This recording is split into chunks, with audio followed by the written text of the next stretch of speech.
Bonjour à tous, ici Astrid de Partage ton Burnout. On en est au jour 7 du challenge. J'arrête de râler, donc ça fait 7 jours qu'ensemble, en groupe, on essaye d'arrêter de râler. Et moi, j'en suis personnellement au jour 3, sans râler consécutivement. Je vous fais cette vidéo parce que je voulais vous parler d'un jour à haut risque de râlerie pour moi, que sont les mercredis. Voilà. Et donc ça, quand j'ai fait la première fois le challenge, il y a 3 ans, le mercredi, c'était le jour où systématiquement il y avait une râlerie.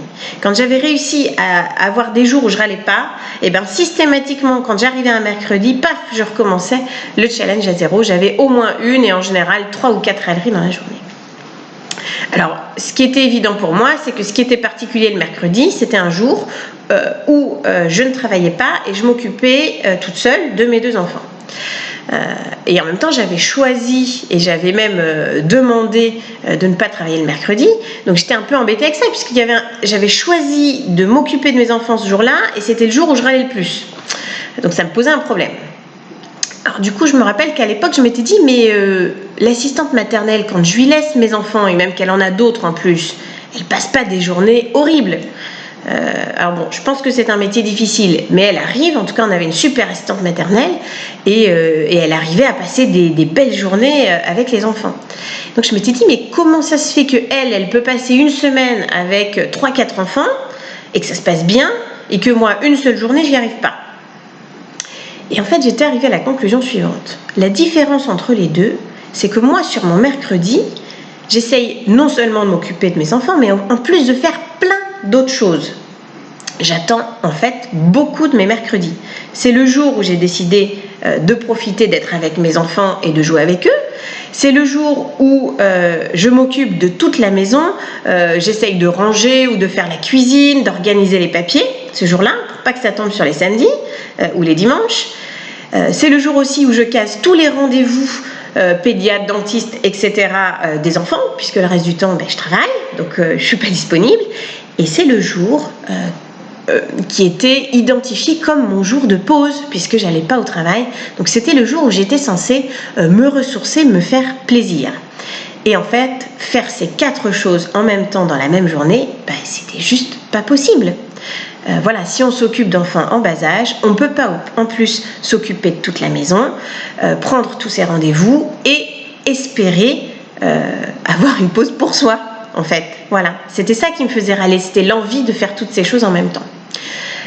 Donc ça veut dire quoi? Ça veut dire que si on a choisi de s'occuper de ses enfants, il faut assumer que c'est la seule chose que l'on fait de la journée. C'est pas le jour où vous décidez de faire la cuisine pour toute la semaine. Ça veut dire que ça tombe à un autre moment. Peut-être c'est le week-end. Si vous avez, en tout cas moi c'est un super truc qu'on a mis en place. C'est l'idée de faire à manger le week-end des grosses quantités et de faire des tupperwares ou de congeler, et on ressort ça toute la semaine. Voilà, en tout cas, ça ne peut pas tomber sur le mercredi, parce que le mercredi, vous êtes en train de vous occuper de vos enfants. Et c'est pareil pour tout ce qui est du ménage, du rangement. Soit vous le faites un autre jour, soit peut-être vous déléguez ça à une autre personne et vous prenez quelqu'un qui vient faire le ménage chez vous. Donc ça, c'était vraiment une des premières clés d'un mercredi sans râler, c'est accepter que si on a choisi de s'occuper de ses enfants ce jour-là, c'est ce qu'on fait et c'est la priorité numéro 1. Voilà. Si par contre votre objectif c'est d'avoir une pause pour vous, dans ce cas, ne prenez pas vos enfants, ou prenez un autre jour que le mercredi.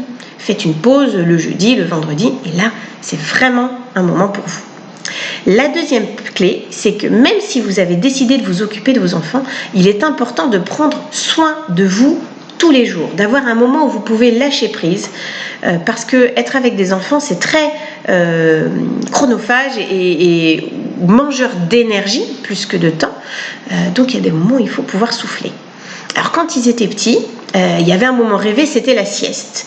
Et donc au moment de la sieste, ce qu'il faut faire, c'est vraiment prendre du temps pour soi. Si vous avez la chance que tous les enfants dorment en même temps, c'est prendre du temps pour vous.